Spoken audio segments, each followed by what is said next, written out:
Hello, hello. It's Justin Colletti of SonicScoop. Thanks for joining me for this week's episode of the SonicScoop podcast. And today, it's going to be one of those episodes where I rant uncontrollably, this time about lyrics. Because there's a big question. Do lyrics really matter? Is writing better lyrics going to actually help your song succeed more? Do your lyrics suck? If they do suck and they are cringe, how can you know? Is this all a matter of taste, or is there such a thing as objectively good lyrics? And I'm going to argue that to at least some degree, there is such a thing as objectively good lyrics. And some of this stuff we hear about modern lyrics being awful is not always true. I'm going to look at some of the biggest hits in history with you. Hit songs going back almost 100 years to hit songs going to practically yesterday. And to find out what they have in common, what makes lyrics work and what makes them not work. And we're just going to experience some actually like fun lyrics together that are enjoyable to read and listen to. And we're going to figure out together how to write better lyrics. And also, just as consumers of music, we're just going to talk some crap about lyrics we don't like. I want to hear from you guys. Thanks for joining us. Isomatic, Benj, all those who've joined us, hello. And let me know in the comments here some of your favorite lyrics of all time and some of your least favorite lyrics of all time. Let me know if anything comes into your head. Put in the chat box and I will read them in real time, live, right here, right now. And I've got a whole bunch of lyrics I want to go through with you. So let's get into it. Before I get into it, quick little disclaimer. Lyrics don't matter, Justin. I really just care about the music, man. And I get that. And I have been there. And I would say for much of my life, especially as a teenager, I was definitely one of these lyrics guys where I didn't care about lyrics, where I was one of these non-lyrics guys, I guess then I should say, right? Some of my favorite bands growing up, like I was a big Nirvana fan, where the whole point of lyrics was to be almost inscrutable, like difficult to decipher. What does it even mean? Like almost that style of songwriting, which was not, just Kurt Cobain and Nirvana.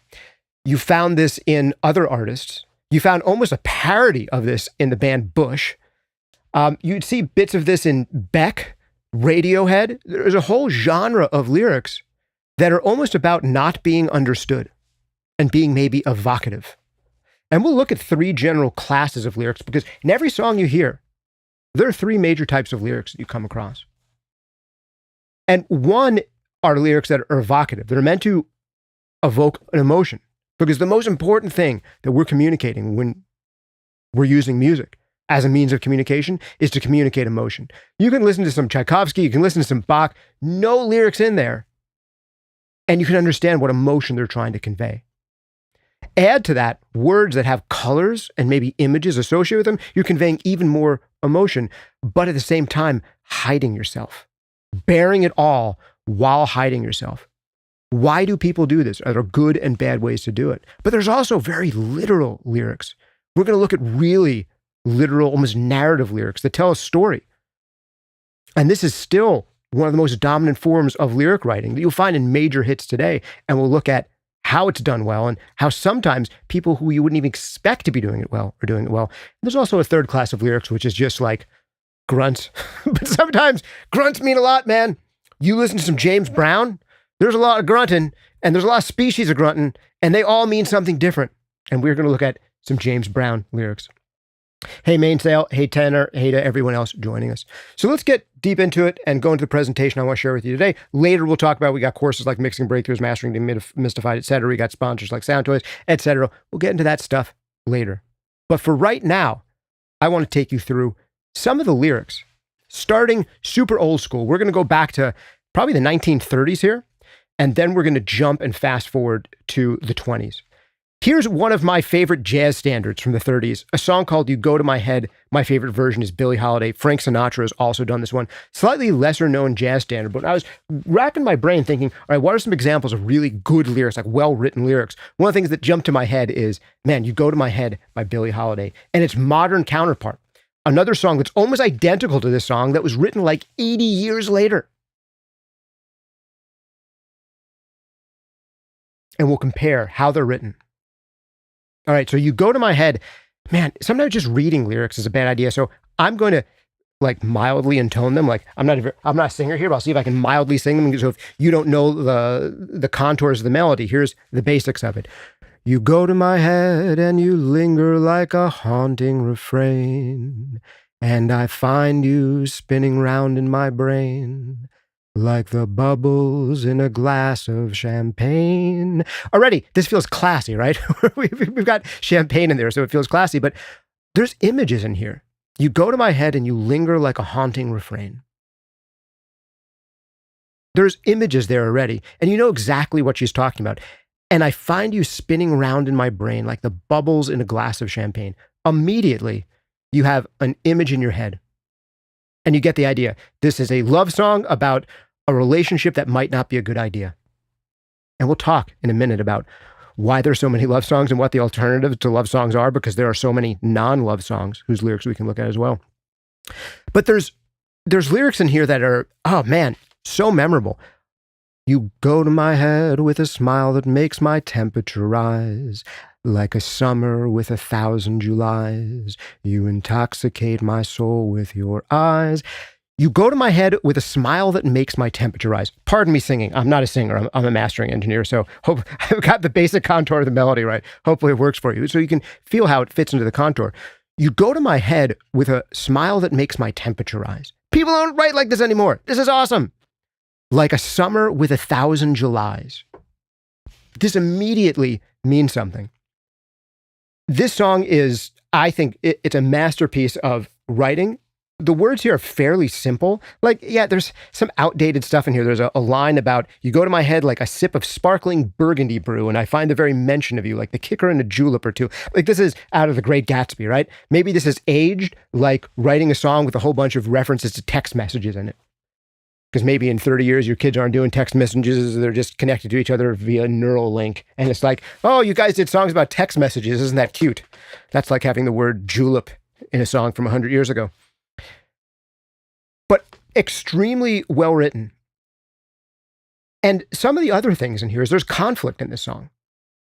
The thrill of the thought that you might give a thought to my plea casts a spell over me. But I say to myself, get a hold of myself. Can't you see that this never can be? And there, the lyrics, I mean, the melody drops to almost as an ostinato. It's almost just like a single note that you hang out on for that entire portion. And I'm getting too embarrassed of my singing to sing more of it for you. But there's another song like this that was done 80 years later called Toxic by Britney Spears, the year 2003, which is, this is one of my favorite pop productions ever. This is a Max Martin production. Is this one partly Max Martin? No, this one is actually not Max Martin. It looks like he doesn't get songwriter credits on it, but a bunch of good songwriters on it. I guess it's not him. But this is the same exact song, but the lyrics are so much simpler. But are they worse? Baby, can't you see I'm calling? A guy like you should wear a warning. It's dangerous. I'm falling. Now, there weren't extremely complex and difficult words, and you go to my head, but already we've dropped like a few reading grade levels, right? The words become so much simpler. There's no escape. I can't wait. I need a hit. Baby, give me it. You're dangerous. I'm loving it. Too high, can't come down. Losing my head, spinning round and round. Do you feel me now? So this is the same song, right? Both of these songs are woman, really attracted to a man. The man does bad things to her brain. She knows it's probably not a good idea. But in one of them, his smile makes her temperature rise like a summer with 1,000 Julys. And in this one, can't you see I'm calling? I'm falling. I've at least got to give it credit for this one. A guy like you should wear a warning. We're surrounded by warning labels everywhere. Got it. The song is called Toxic. You should have a warning label on you. Okay, so maybe we, for the first moment, have like a little bit of visual imagery in here. But do we really have a lot of visual imagery with calling? You're dangerous. I'm falling. I need a hit. Give me it. I mean, we've just given you a concept, and the concept is you're like a drug, and I'm addicted to you, right? And those lyrics are coming up later. In the chorus, with a taste of your lips, I'm on a ride. You're toxic, I'm slipping under. With a taste of poison paradise, I'm addicted to you. Don't you know that you're toxic? And I love what you do. Don't you know that you're toxic. A poison paradise. I guess we're being alliterative here, but there's like no images in my brain. The other one, it was just my synapses were firing like crazy with images. This one, no images. But these aren't bad lyrics. They do exactly what they should do. What is different, though, between the 1930s lyrics and the 2003 lyrics, and this is something that's going to come up again and again as we explore these more literal ones, and then when we go to less literal ones, what's going to come up again and again is that the values are totally different. And this is what strikes me when I was trying to compare so many lyrics from 2 generations before to lyrics from right now. The values underneath them are like the big thing that's brainwashing when you listen to music. When you listen to music, you are getting subtly brainwashed by the values of the person that you're listening to. And this is one of the reasons we often have such a guard up around music. Because we know the emotional power that music has over us. Sometimes we're reluctant to experience or to get into new music, and we have our walls up. And we hate music in advance that we don't want to become familiar with.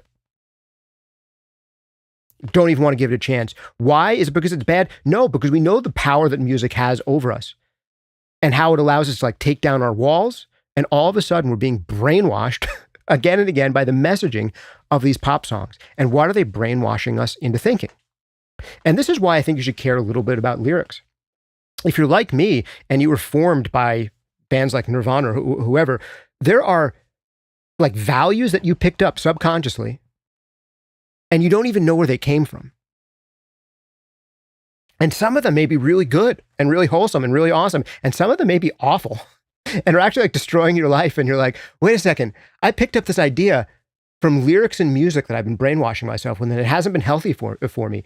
So I know it just feels really weird to like open up and dissect music like it's a frog and dissect lyrics like it's a frog. And I don't exactly want to do that. But I think every once in a while, you've got to take a moment to say, what am I brainwashing myself with? And is it good for my brain and my soul? And is it good for the brains and the souls of other people I'm communicating to?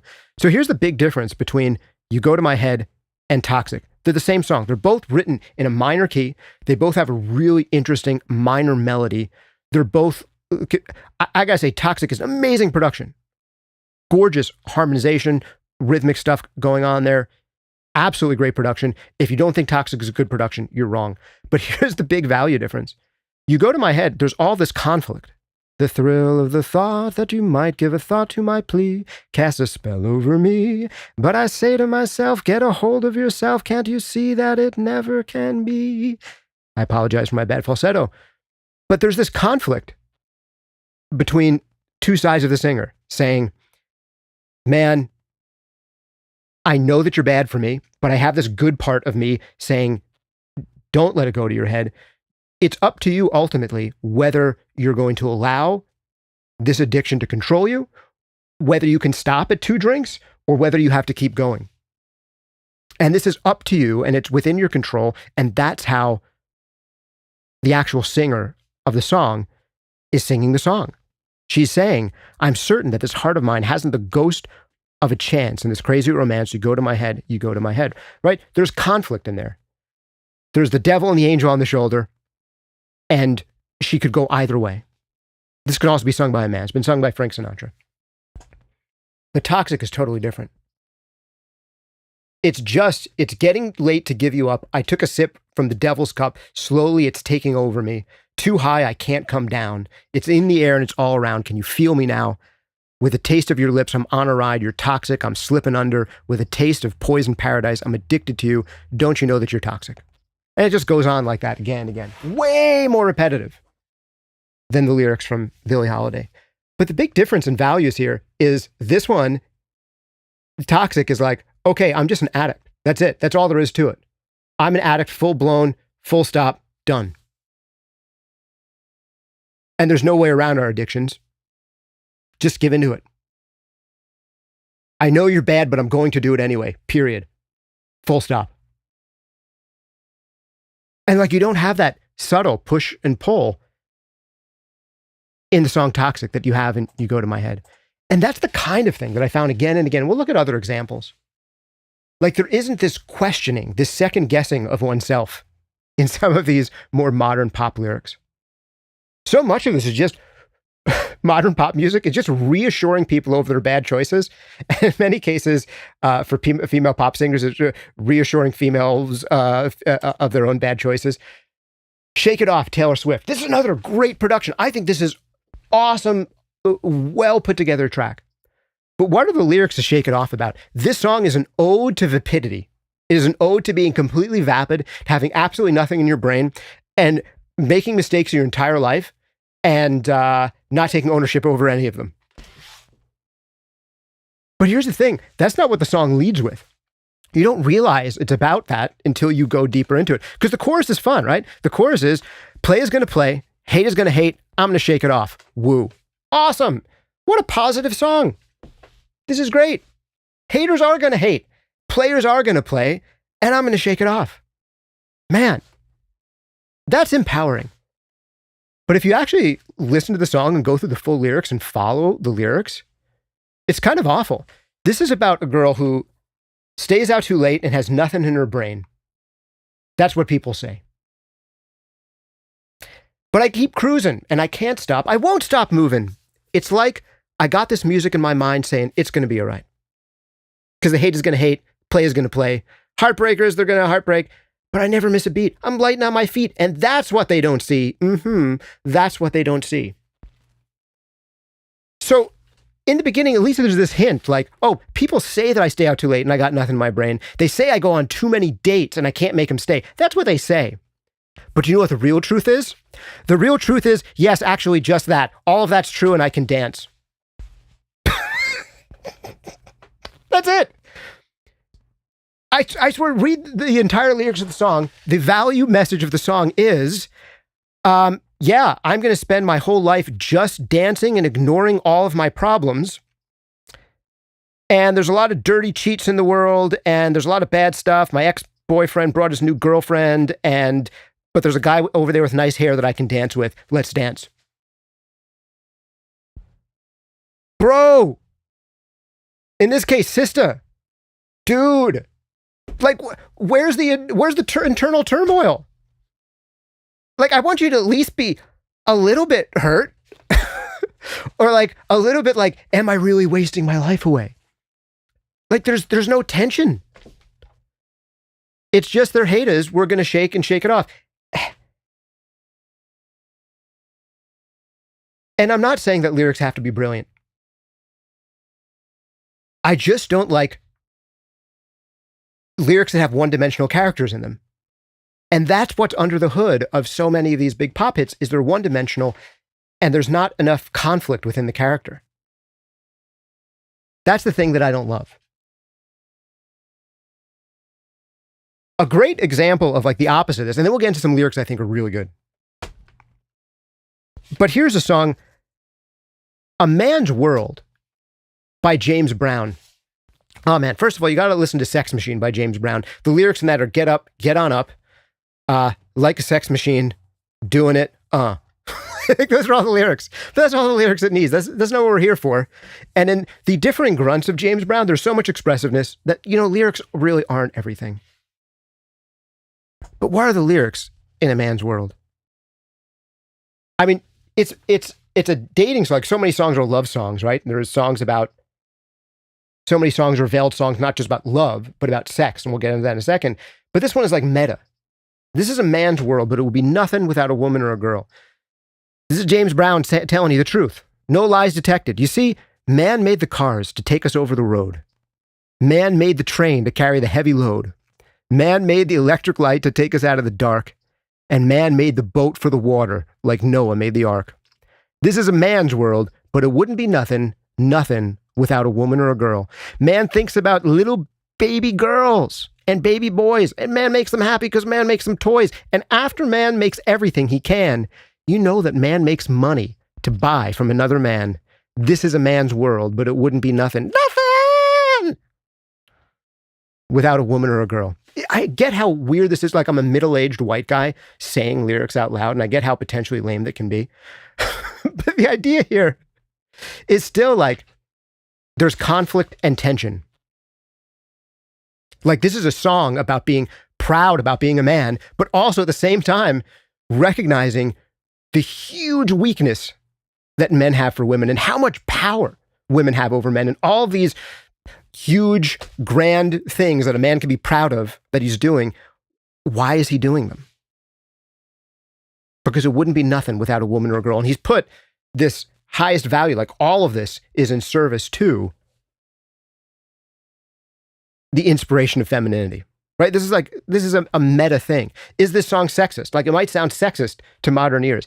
I don't think it's a sexist song. I think it's like a no lies detected kind of song. This isn't to say that like there's never been a woman who's ever designed a train to carry heavy loads or whatever. Like, I'm sure there are female trained. Like, there's probably not lots of them, right? This is like a division that even if we're like super feminist, we can still like understand that there's this general division there. And this is someone speaking about it honestly, right in the period the song is coming out where this, feminism is becoming a huge force. And it's about these conflicts.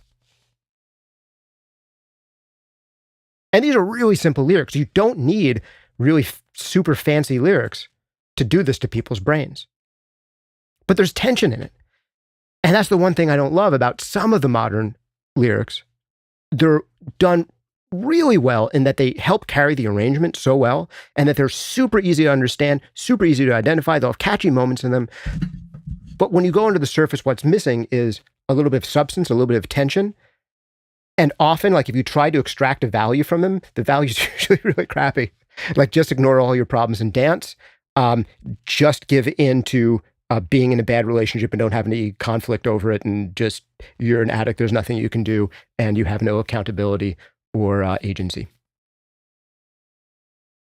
Yeah, that's not great. Here's another one. And this is one of the ones that I always made me want to do it. I like Bruno Mars. I think, Uptown Funk, that's a jam. I totally get down to Uptown Funk.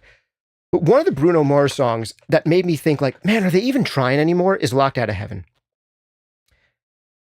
Because this is the one where it goes, your sex takes me to paradise. Yeah, your sex takes me to paradise. I'm like, you just stripped off all the window dressing, man.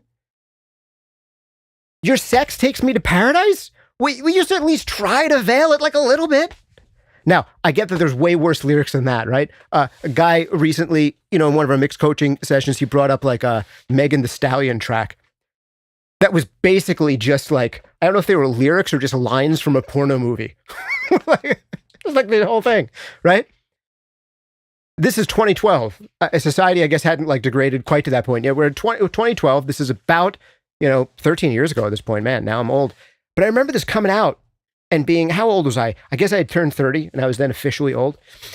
And I was like, your sex takes me to paradise. Are we even trying to like play around anymore and like put a bow on it? No, just your sex takes me to paradise. But it's beyond that. If you read the lyrics to this, it's actually way worse than I thought, because it goes, I never had much faith in love or miracles. Ooh. Never want to put my heart on the line. Ooh. But swimming in your water is something spiritual. I'm born again every time you spend the night. Okay, this is extremely religious language about sex. And swimming in your water is something spiritual, like, this is very barely veiled, right? Because you make me feel like I've been locked out of heaven for too long. You bring me to my knees and make me testify. You can make a sinner change his ways. Open up your gates because I can't wait to see the light. And right here is where I want to stay, because your sex takes me to paradise. Your sex takes me to paradise, and it shows. I've been locked out of heaven for far too long. And I know what's playing in my own head, might be playing in your head, is a guy in black and white taking an old shellac record and be like, this rock and roll has got to go, smash. No, I love the rock and roll. I just think, dude, your sex takes me to paradise. We're not even trying to like dress it up, number one. And number two, all that I can take away from the song when I read the lyrics in full is that sex is God. Sex is my highest value. And I got to say, the problem starts way before this. The problem isn't just like glorifying or deifying sex as like the highest thing that you can have. Like, it's a messed up culture when you think like sex is the highest thing or the only thing. And in a way, you could say, like, is that what James Brown is on when he's saying this is a man's world? Or all songs, ultimately, they boil down to being about sex? Not necessarily. This is a man's world. He's like, all the stuff we do, it's because of the women and the girls. And is that just because we're trying to, like, get with them and get our rocks off? That's not what a man's world is about. Men are not building boats and trains and making toys for kids just to get laid. Right? There's some higher value in which that other stuff is nested under. But in a lot of these modern songs, there's like one highest value, and one of them, it is this relationship, the way this man makes me feel is the highest value. Blocking out all of the cares of my life and doing nothing but shutting things out of my brain is my highest value. It is the value. Sex is my highest value. I'm going to use the language of the gates of heaven. I'm going to use the language of, what is in here, baptism, to speak directly about just sex. This is not me being a Puritan. Like, I know, I get it. People have sex. I'm using the word sex a lot. It's okay. You could be into that. That's great. If it wasn't for sex, I wouldn't be here, and neither would you. But what happened to putting a damn bow on it? And what happened to it, like, being nested in something bigger that allows you to write about other things than just extremely narrow characters? So if we were going to do a masterclass today in writing songs that get heard a billion times, and don't necessarily take my advice, you can write this would be a thing you can do that I can teach you right now, is write extremely one-dimensional characters, create a character for your song, give them only one motivation, and write everything around that, and don't use any big words. And make the rhythms and the melodic line decent. But I don't know, are the songwriters of these going to look back at these when they're 80 and be like, yeah, this is what I did with my life. Your sex takes me to paradise. I don't know. Do you want to make art that is like, resonates with people through the millennia? And when they encounter it on a deeper level, they're like, whoa, that's deeper than I thought. Instead of literally every single one of these lyrics, it's like, oh, this is actually more shallow and worse than I thought. Man, and lyrics don't necessarily have to be fancy. And here's the other thing I'll say is, I'm not saying you need to like even care about lyrics, because sometimes the music is way more important. I get it. I'm going to tell you, one of my favorite songs from the 60s that was like a big hit is So Happy Together. And So Happy Together, objectively, does not have particularly good lyrics. They're fine. They're really pedestrian. They're kind of bland. They're really simple. I mean, there's nothing wrong with them. But what makes these lyrics work is the song. I'm going to read them. There's nothing special. Imagine me and you, I do. I think about you day and night. It's only right to think about the girl you love and hold her tight. So happy together. Almost a little corny. But if you actually hear the way that those lyrics hang with the melody, it's heavy. It sounds way more profound than it is. Because this is a love song that's done in a minor key. Imagine me and you, I do. I think about you day and night. It's only right to think about the girl you love and hold her tight. So happy together. That together in there, I mean, it's about the melodic arc, and then it goes from this minor thing to this major bit for the chorus. And it's this dichotomy between the minor melody and the major melody. And we're singing about this really happy stuff in a kind of moody key, but then opens up into something like it's extremely grand and majestic. And as long as the lyrics are fine, the song works. And the lyrics are fine. I mean, what's like the most clever turn of phrase in here? If I should call you up, invest a dime, and say you belong to me and ease my mind, imagine how the world could be so very fine, so happy together. Call you up, invest a dime. Okay, that's, again, outdated, right? This is like making songs about text messaging when your grandkids are on Neuralink or something. But okay, at least there's like a turn of phrase there. But that's not what makes this song work. One of the other things that I think you can do with songs that like people remember the lyrics for, God Only Knows is a great one, because the song God Only Knows by the Beach Boys, this is a song, a love song, where the first lyric is, I may not always love you. What? Of all the lines you could start a love song with, you're going to start it with, I may not always love you? Brilliant. So stupid, it's brilliant. I may not always love you. It's just a great way to start a love song. Do more of that. And there's this constant back and forth on this, right? There's this faith and doubt dichotomy in the song, right? There's almost this like religious aspect of it.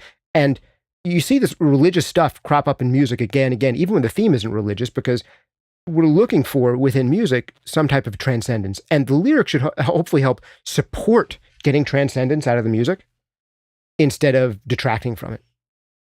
And I think the three examples of lyrics that I didn't really love don't increase the transcendence of the music. And if anything, they detract from the potential transcendence that's there. It's like all of those, like you're better off ignoring the lyrics so they don't ruin the song by making it less meaningful. Whereas a song like God Only Knows, I may not always love you, but as long as there are stars above you, you never need to doubt it. I'll make you so sure about it. And that's constantly happening in this song. If you should ever leave me, right? The next line should be, I'll be devastated. No, if you should ever leave me, life would still go on, believe me. But the world could show nothing to me, so what good would loving do me? It's rocking back and forth, right? There's conflict. There's inner turmoil in the song. Inner turmoil that does not exist in Shake It Off. Inner turmoil that does not really exist in Locked Out of Heaven. Inner turmoil that does not exist in Toxic. And I think these are the things when you find songs that really do survive, not just 10 or 20 years, but that survive 40 or 50 years, there's got to be some of this tension and turmoil. And you have that in God Only Knows. And honestly, the song God Only Knows doesn't even need to be sung to a woman. If you're of the religious persuasion, this is a song that could be sung to God, right? This is a song that is about doubt, but acting with certainty even in the face of doubt. That's cool! The lyrics take good melodic arc, and if you go deeper, it's like, oh, that's actually, there's more to the song when I read the lyrics instead of less. I'm not a lyrics guy, but that's what lyrics should do. There's also a whole bunch of novelty songs I want to look at, but we don't have to spend a lot of time on them. Cheek to Cheek, Pennies from Heaven. We can get back to that. But I want to look at some other stuff, which is where all the song lyrics we've been looking at so far are really literal. Like they straight up like mean what they say. And I mean, I guess they're like a little figurative, but they're telling a distinct story. But something changed in more alternative types of music post about 1970, where lyrics, especially in rock music and music for like the fancy art boys like me, that lyrics stopped being scrutable and started being inscrutable. That's just a fancy word that means inscrutable basically means hard to figure out, or maybe like intentionally obscure and hard to figure out. Why did we start doing that? And what does it mean to start doing that? Here's one of the last songs from a guy that is almost done in this Tin Pan Alley kind of way, like the way songs were written in the 1930s and the 1940s. It's straight up, every time it rains, pennies from heaven. Don't you know each cloud contains pennies from heaven? If you should hear it thunder, don't run under a tree. There'll be pennies from heaven for you and me. This is like a fun little novelty song. It is nothing like the lyrics to a Nirvana song. A song like Cheek to Cheek, right? A song like Cheek to Cheek goes, I'm in heaven, and the cares that hung around me through the week seem to vanish like a gambler's lucky streak. When we're out together dancing cheek to cheek. So innocent, so nice. But that couldn't be further from how like Nirvana lyrics work or Radiohead lyrics work. And I'm not saying that old style is better or this other more inscrutable style is better. It's just to say we're in two totally different categories. But here's a man who bridged the gap and did both. If you listen to the first huge hit by David Bowie, which is Space Oddity from 1969, it's a story. And if I read you the lyrics, you have a complete story. Ground control to Major Tom. Take your protein pills and put your helmet on. Commencing countdown, engines on. Check ignition and may God's love be with you. And the whole time there's a countdown going on. You've probably heard the song. I've heard the song so many times that makes me nauseous to hear it. But if you've never heard the song, the first time you hear it, it's like, oh, that's clever.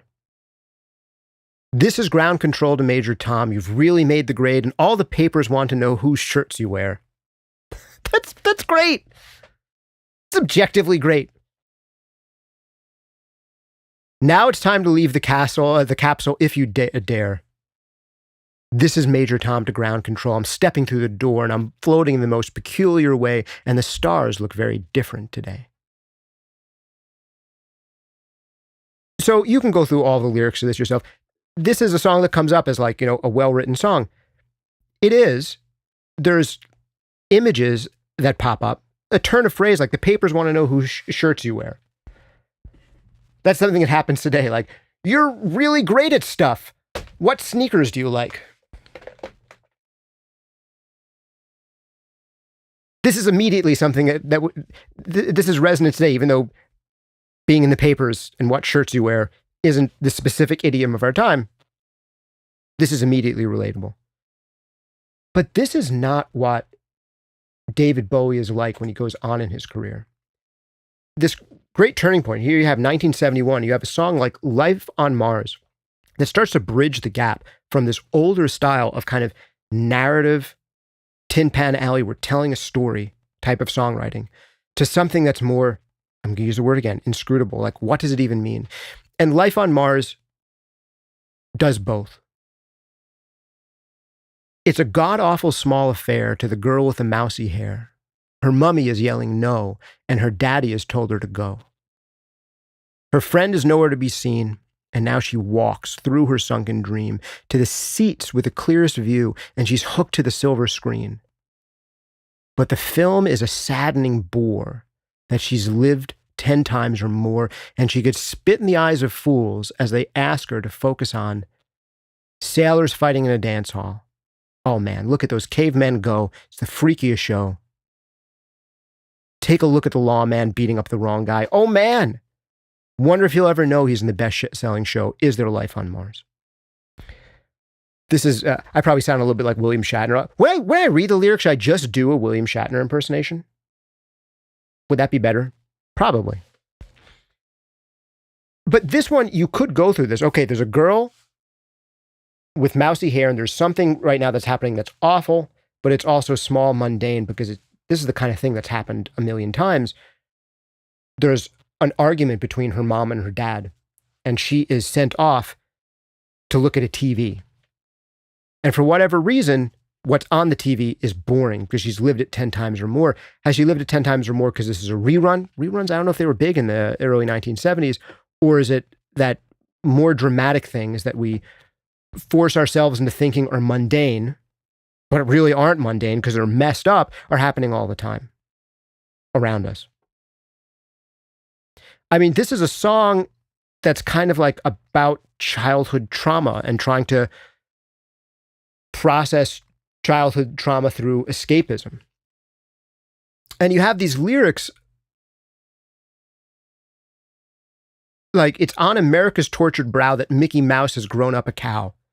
Now, this is where it starts to get more inscrutable, right? And the workers have struck for fame because Lenin's on sale again.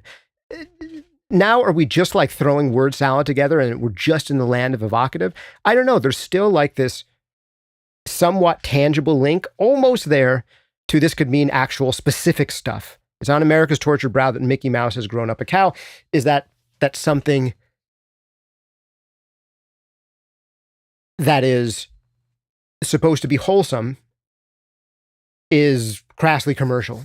What does it mean? Maybe it's supposed to mean something specific, but we're getting into this world of the lyrics can mean whatever they mean to you, man. And that's the kind of lyrical world that I grew up in. I mean, if you look at Nirvana lyrics, Serve the servants is a good one because this is one of the more scrutable. I'm using these big words again. It's some of the more understandable of the Nirvana lyrics that seem like more specific and precise and more like, oh, I kind of know what that's about. Teenage angst is paid off well, and now I'm bored and old. Self-appointed judges judge more than they have sold. If she floats, then she is not a witch like we've thought. A down payment on another one at Salem's Lot. I mean, there's things in there that are specific enough where it's like, oh, okay, this is actually Kurt Cobain for a moment is telling us what he actually thinks, and he's not being inscrutable for a second. He's putting inscrutability aside for a moment to actually tell us something honest. Teenage angst has paid off well. Now I'm bored and old. Self-appointed judges judge more than they have sold. I mean, that is something where it's like, okay, this is not that thinly veiled. You made a lot of money talking about teenage angst. Now what am I supposed to do? I'm 27, and in the teenage angst game of 22-year-olds becoming famous, I'm old, and I'm bored of talking about teenage angst. What am I supposed to write lyrics about now, man? And you can see in Utero, there's more branching out. Like, okay, here's a song that is about a book I read about a perfume maker who can't smell. That's an interesting idea. Can I make a song about that?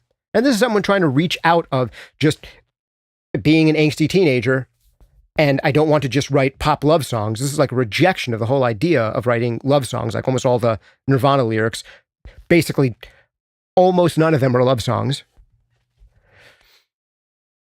And love features in them incidentally as like a side character in Turmoil. And all that's here is turmoil, right? All that's here is conflict without it being attached to a story that we can follow it through, without being attached to a clear point of view. It's almost like in this era, we became afraid of telling stories. Afraid of just saying, this is what happened, and it may have multiple meanings. You figure out, no, I can't be that transparent. And none of the song names are allowed to have like any of the lyrics of the song in them. Especially if you listen to like early Nirvana, you take a song like Mr. Mustache. What does the title have to do with the rest of the song? Nothing. I'm not saying it's bad, it's just something to notice.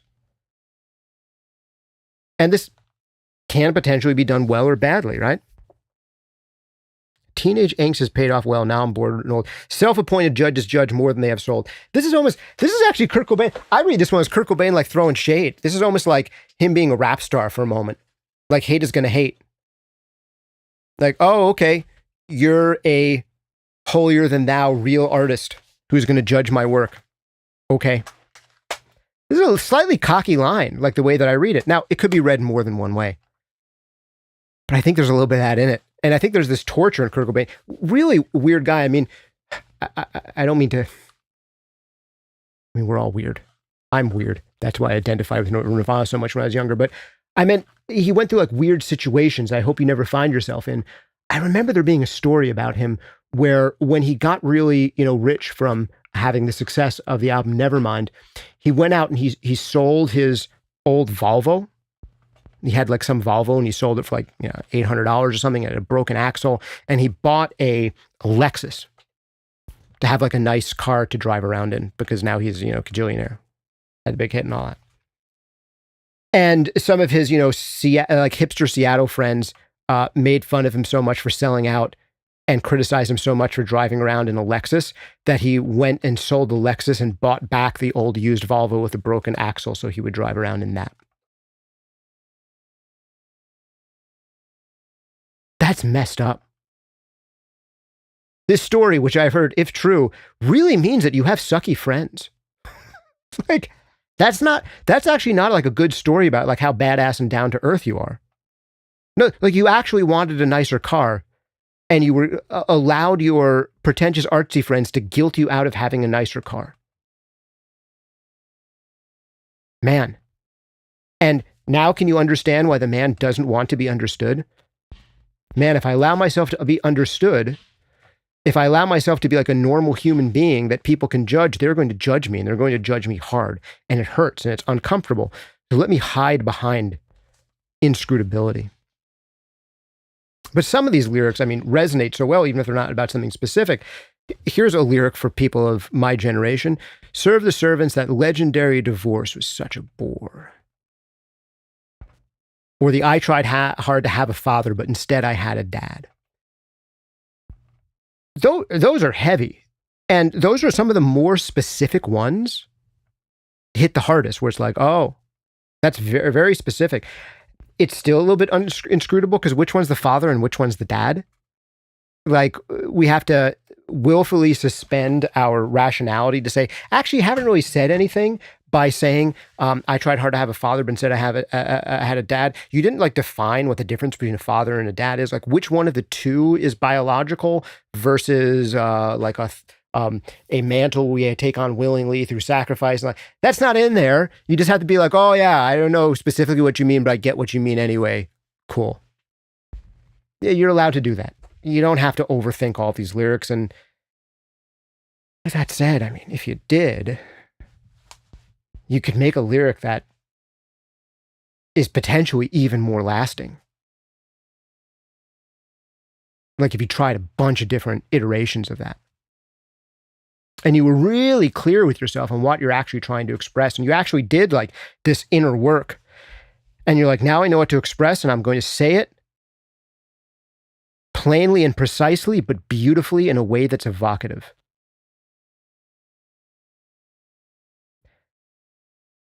I don't know if Kurt Cobain did that. Would he have made even better art? Maybe. And would he have maybe lived longer?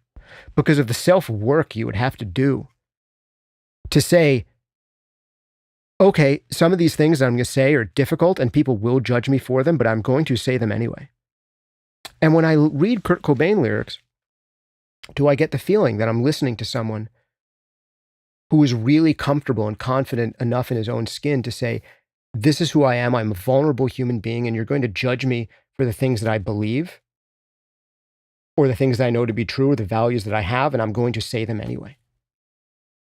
And did he really do that, or did he hide? And are there, as much as I grew up loving Nirvana and being really a source of solace to me as a depressed teenager, were there also depressive tendencies that it contributed to making worse? And the answer is quite possibly yes. Seeing that these are lyrics that were written by a guy who literally offed himself. So I ask you, when you're brainwashing yourself again and again, and I ask myself, when you're tuning this stuff out and you're saying, it's not about the lyrics, man, it's about the melody. And Kurt Cobain would say, he would say, music is always number one. It's always the first thing and the lyrics come after. I get that. As someone who loves music, I get that. But like, you need to take stock of, if you're listening to people say words to you again and again and again and again, and you're not even considering what those words mean and what their greater implications are, you are literally being brainwashed. You're literally brainwashing yourself. And if you're going to brainwash yourself, do it with something that you know is good and good for you. I have trouble listening to Nirvana these days, especially for extended periods. It's just too emotionally heavy, but not necessarily in the right way. You should definitely go down, if you've never experienced the band Nirvana, you should definitely go down that and do that at some point. But this became its own genre, and Everything Zen is I remember, when Nirvana was gone, eventually the band Bush came out, and like I was so missing that there wasn't like another Nirvana, so I was like, oh, I'll try this first album by this We Want to Rip Off Nirvana band called Bush. And Everything Zen, it is like this kind of inscrutability, but it's almost like even more self-conscious about it. Like, I don't know, listen to these lyrics. There must be something we can eat, maybe find another lover. Should I fly to Los Angeles, find my a-hole brother? Like all this is just supposed to do is be evocative of emotion without meaning anything specific. And the lyrics are whatever you think they mean, man. And there's a time and place for that. But in service of what? And then it's so postmodern that he quotes other song lyrics that are inscrutable. Like this just doesn't feel genuine to me. Mickey Mouse has grown up a cow that is literally stolen from David Bowie, There's a Life on Mars. The birthplace of this kind of inscrutability, that album, 1971, Hunky Dory, is like almost the genesis in the popular rock culture of this stuff. He literally quotes it. Mickey Mouse has grown up a cow. Dave's on sale again. We kissy kiss in the rear view. We're so bored, you're to blame. This is almost like a parody of Nirvana lyrics. It's a ripoff of David Bowie lyrics and a parody of Nirvana lyrics. And I'll give the guy a break because he's some kid in his early 20s writing this stuff. It's definitely not on the level of Nirvana. And it just seems so... It's like, you remember when there was a Meteor movie that came out sometime in the 90s or the early 2000s, and then all the other Hollywood studios were like, we got to make a Meteor movie too. That one did really great. And then there was like 5 Meteor movies like, the Earth's going to get hit by a meteor. Great. And we have to figure out how to stop it before it hits. Didn't we just see this movie last week? That's what Everything's End by Bush feels like to me. Oh, it worked when they were inscrutable. Let me do the inscrutability thing. Actually, let me even just take the lyrics that they use, because some of those, I guess, have their weird images that can be in your head, and they worked for the other guy, so I'll use the exact same line. Mickey Mouse has grown up a cow. So-and-so's on sale again. Rain dogs howl for the century. Okay, let's just mash up Tom Waits and Allen Ginsberg. Hey, I'm referencing the same great art that you like and that I like, and this is what hip people, it's hip people art, and I also like the hip people art, and let's just identify as being hip people who like hip people art. Nah, man, I like Tom Waits, but nah.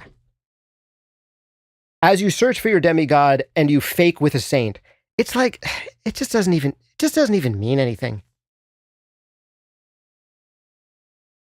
Now, Beck, when he's at his best, is a little bit more like Kurt Cobain, and when he's at his worst, he's a little bit more like this. Let's just throw out a bunch of random mind pictures at his worst. As best, the random mind pictures that you can tell come from somewhere genuine, and we're really just doing like found snippets, like it's almost collage. When Beck is at his best, and you listen to even the song Loser, his first really big hit, it's like collage, really good collage. Here's an interesting snippet of life I found, and I'm going to put it next to this weird snippet of life. They don't usually go together, but isn't that interesting, the juxtaposition of all this weird stuff? But it also gets tired after a while, man. When you've been doing nothing but collage for 20 or 30 years straight, it's like, it's so cool you did some collage, but like, are you going to learn to paint at some point? And Beck, to his credit, I think eventually learns to paint.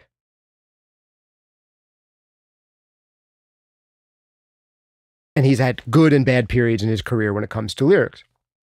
But that is somewhere we have this mixed bag of great stuff and like really middling stuff and great stuff. And I'm sorry for Gavin Rossdale. Maybe he's done other good lyrics, but these are some of the ones that just appeared to me as feeling so like not genuine.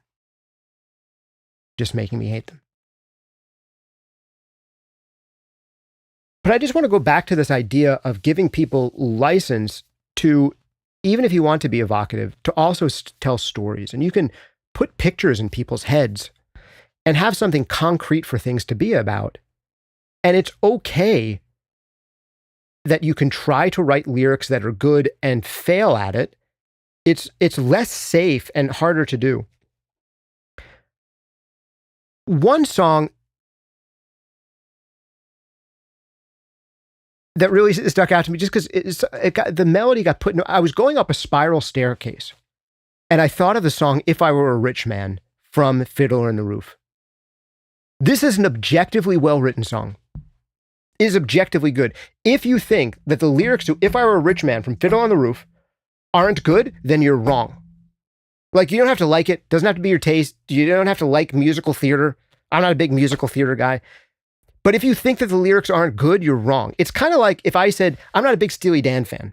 You know, I know audio engineers, you're supposed to like Steely Dan. I don't really like Steely Dan. But I can't say Steely Dan are bad. Like, Steely Dan are great at Steely Danning. And if I said Steely Dan weren't great at Steely Danning, I would be wrong. So here's the lyrics. Maybe these will be the ones I close with. Maybe we'll get to one other more. But the lyrics are, "Oh Lord, you made so many poor people. I realize, of course, it's no shame to be poor, but it's no great honor either. Would have really been so terrible if I had a small fortune." And the lyrics are, and these are some of the greatest first verse lyrics ever. "If I were a rich man, yabba dabba dabba dabba dabba dabba dabba dum. All day long I'd biddy biddy bum. If I were a wealthy man." Half the lyrics are yabba dabba doo, but it's still great. Like, first of all this yabba dabba doing, it allows the performer to do so much. And there's so much in the song already, so much emotion that is being conveyed just through this yabba dabba doo. Literally, I'm reading it here. Yabba dibba dibba dibba dibba dibba dibba dum. If I were a bitty bitty rich yiddle diddle diddle diddle man. Now that sounds so stupid when I read it. But in being performed, I wouldn't have to work hard. Now, when you actually get to the lyrics, I'd build a big tall house with rooms by the dozen right in the middle of the town. A fine tin roof with real wooden floors below. So this is a guy who's literally in a dirt floor when he's singing the song. And here's one of the crowning achievements. Effing great lyrics. There'd be one long staircase just going up and one even longer coming down. And one more leading nowhere just for show. That's a great lyric. There'd be one long staircase going up and one even longer coming down and one leading nowhere just for show. There's also a great bit in here. You have to go listen to the song where he's like ecstatic about the idea of his wife, Goldie, looking like a rich man's wife with a proper double chin, putting on airs and strutting like a peacock. What a happy mood she'd be in, screaming at the servants day and night. It's beautiful. I mean, it's awful. It's beautiful. Those are objectively good lyrics. And the way they work with the contour of the melody, the way they work for the character development. And there's still images. You get to have these images of a rich man's wife with a proper double chin. That is a lyric that Kurt Cobain could have in his songs. I could imagine him talking about someone, a rich man's wife with a proper double chin. But this is actually in service of a larger story. The larger story in the song, and then is nested within an even larger story still. And this is one of these things that shows that not every song has to be about romance or sex. This is a song about a guy wishing he was richer. And you can do so many songs like this. But to do that, you need like a higher value to nest this stuff inside of. And that's the problem with a track like Toxic. There is no, the highest value is me want that man, don't care if he bad, me get him. The highest value in Shake It Off is thoughts hard and life difficult, let me not pay attention to it. And Locked Out of Heaven, you sex, me want some, sex good. And it is the highest thing that would be in the position of God. Like that's the lyrics. But all of the lines are in here are in service of like a slightly larger idea. It could be so much more exploratory. And then this song is in service of an even higher story. And that story isn't nested within something else that's an even higher story. And when you do that, when you have some framework to put this stuff in, you can be way more freeing. Way more free, and you can just start to do the things that Kurt Cobain was trying to do, which is not just write a bunch of dumb love songs. Like, love is important. If it wasn't for love, wasn't for sexual relationships, you and I wouldn't be here. Important. One of the more important things. Not the only important thing, but one of the important things. But you take someone like Johnny Cash, and I was looking through, what are Johnny Cash's greatest hits? And let's bring this up. Because once you have like a higher value than just me want sex or me want be vain, and you can nest things inside of that, and you have like a value system, you can then put other lyrics inside of it. Like, what are some of Johnny Cash's greatest hits? His one song I can think of that's a love song is I Walk the Line. And I Walk the Line isn't just about I love you, baby, baby. It's I'm going to do what's right, even though I don't really want to.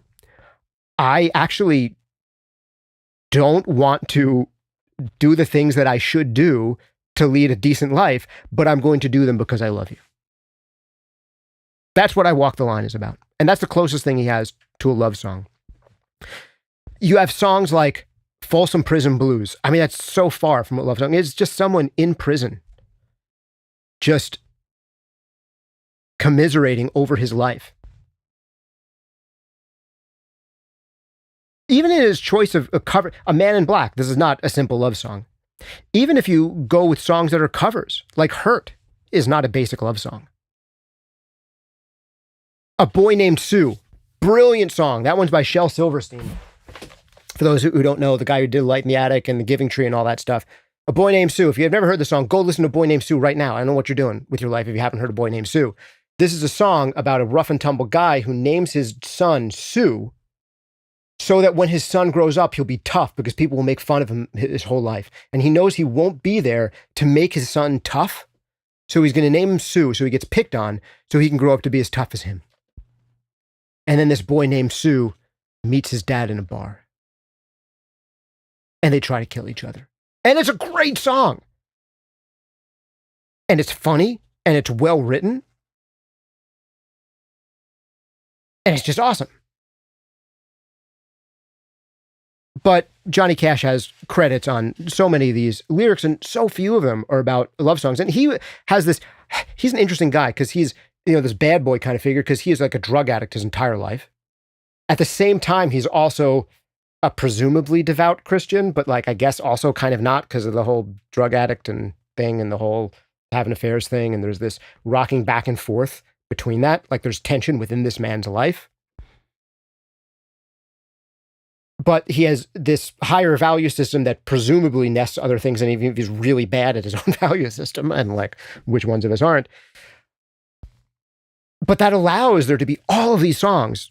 I think some of them with great lyrics, even though there's such plain lyrics. That's one of the things I love about Johnny Cash. Such plain spoken lyrics, but so good and so sophisticated at the same time. Other great, you can also be a great songwriter and do love songs. Roy Orbison does love songs. One of the best lyricists, I think, in history. Roy Orbison is up there. We can look at some Roy Orbison lyrics, and his songwriting is phenomenal. But again, you can be really plain spoken and say what you mean and mean what you say while still putting pictures in people's brains and not being too good for them to understand you.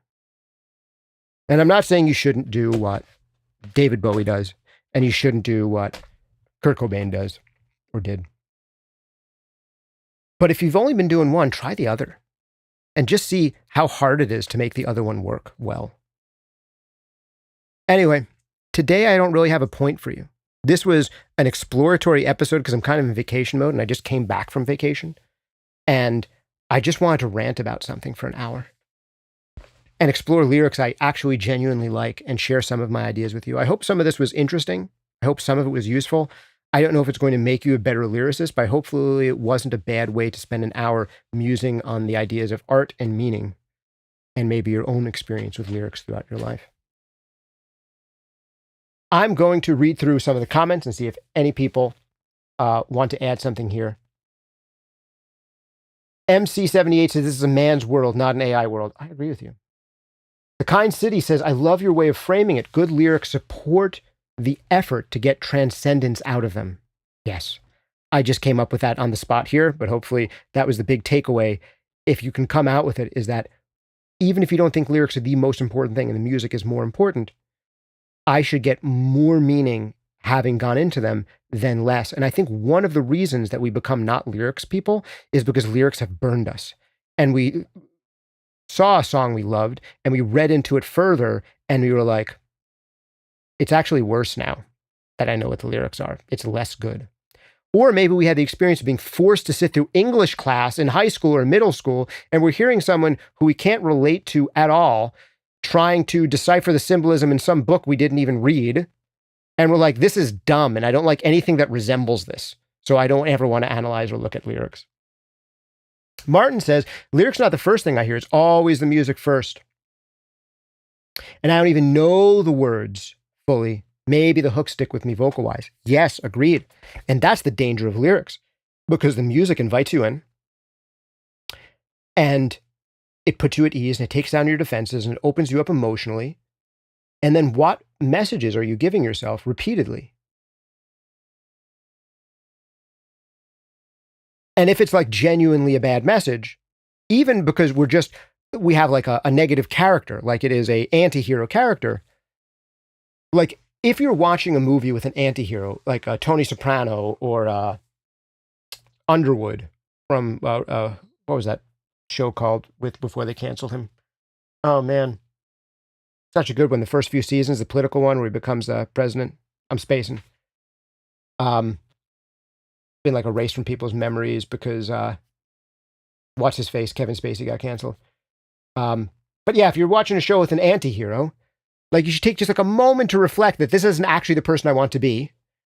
And I'm watching this because it's interesting, not because I want to emulate this person. Like the thought should cross your mind. And if that's the kind of messaging you're getting in your songs, like that's a useful thing to remember. Like, hey, this song is instilling value X, and I'm listening to it because it's interesting, not because I actually want to live out value X in my life. Now, when we watch a movie or a TV show, they're usually so story focused that we can't help but notice the underlying value behind what people are expressing. But with music, they sneak in under your radar. And that's what I'm trying to bring your attention to, is that right now, there are values and ideas that are emotionally connecting to that are sneaking under your radar. And you should just take a moment every now and then to just notice what they are.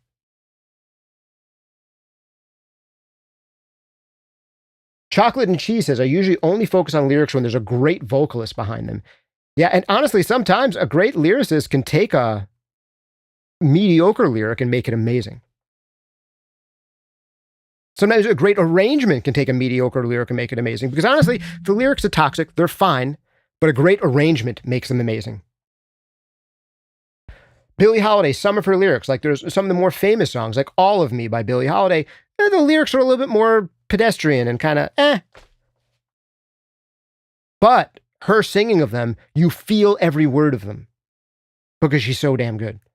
And it's not actually the lyrics that are great, it's her that's great, and the lyrics are good enough. So that's an aspect of it as well. Alpha Omega says, not a TV, a movie theater, I always thought. Well, yes, the silver screen is a movie theater. Yes, I apologize. And that's what I always thought too, that it was supposed to be about a movie theater. We're talking about the song Life on Mars now. I always thought too, yes, movie theater. But then as I was doing this episode just now out loud, I was like, oh, silver screen. Wouldn't the golden screen be the movies and the silver screen then is the TV? But no, I think you are right. It is meant to be movie theater because I don't think, honestly, TV at home was as big of a thing in 1971. Obviously, people had it, but it wasn't as much of a force as film was. Inscrutable lyrics, see Becker and Fagan. They do evoke images and stories. Alex says, how about how Antifa cancels bands by calling venues threatening to destroy the property if they let bands they don't like perform? It's ruined our scene. That does sound awful. What scene are you in which that has happened? That's pretty gross. People talking, you're telling me that in your local music scene, there have been people who have said, we are going to do violent things at a music venue if you have musical acts on that we don't like. That is vile. That is evil. My goodness. The Kind City says, as someone who also grew up with Nirvana and thinks about these lyrical issues, I've written an album of songs I think successfully go deep and vulnerable. I'd love for people to hear it. Sure. Put your link in here, Kind City. Love to check it out. Chocolate and Cheese says, Weird Al is a great painter. He is a creative guy, for sure. Hannibal Hector says, heavily analyzing my own lyrics. What are the messages I'm giving myself? That's good to know too, right? Tanner says, I have to get back to writing the stage I'm in right now. I can't believe you did this episode. I hope it's useful for you, Tanner. Bradley Ward said, the transcendent religious tone of this entire podcast is my main takeaway. Bring that quality to your lyrics and music. Yeah, even non-religious people are seeking a religious experience from their music. So be careful, like when you're writing a song, like, and you're writing a character, it is good to here, if you want like a real takeaway, just like a practical takeaway, if there's a character in your song, even if that character is a stand-in for you, give that character a main motivation. Give that character a god of some kind. But also give him demons. Like what these lyrics that I started with in the beginning that I thought were just okay, they were serviceable, but they didn't have the tension. They gave him a god. The god for Britney Spears was, "You man, I want you, don't care how bad." But there was no demon to make her question that. Unlike the Billie Holiday song, where there's the God and the demon in there. Oh, if I'm attracted to this, but I know that it's wrong, and I can make a decision either way. And this is the situation that I'm in. And how do you, when you encounter these situations, deal with them in your own life? So that's my thing, is give the character main motivation. And show how, even in face of that main motivation, there are frustrations away from it. And if it's a bad motivation, maybe they have frustrations towards the good. And if they have a good motivation, maybe they have frustrations towards the bad. Or if it's something that isn't explicitly good or bad, how are they buffeted about around that value? Which is what I think that the big pop songs that we look at don't do, and would make them less good art, personally. Let's go through just a couple more, because I love to read your comments. You Go to My Head, try Lee Morgan's version, instrumental but super great. Yeah, there's a song that works well even without words, and the words to it are fantastic. Love J says, used to feel like this, but my lyrics took so much for so long. Ironic this is your video topic.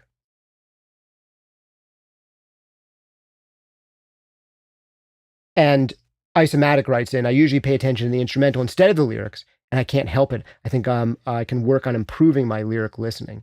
Yeah, it's not something you necessarily need to do all the time. You should do it some of the time. Hannibal Hector says, I've always focused more on the production side and mostly did my EP as a portfolio. I just did vocals because I had no one else to do them. Bradley Ward, Tom Waits is awesome at the religious moral conflict thing, totally amazing. His song, Chocolate Jesus, is wonderful. Maybe we can end the lyrics of Chocolate Jesus.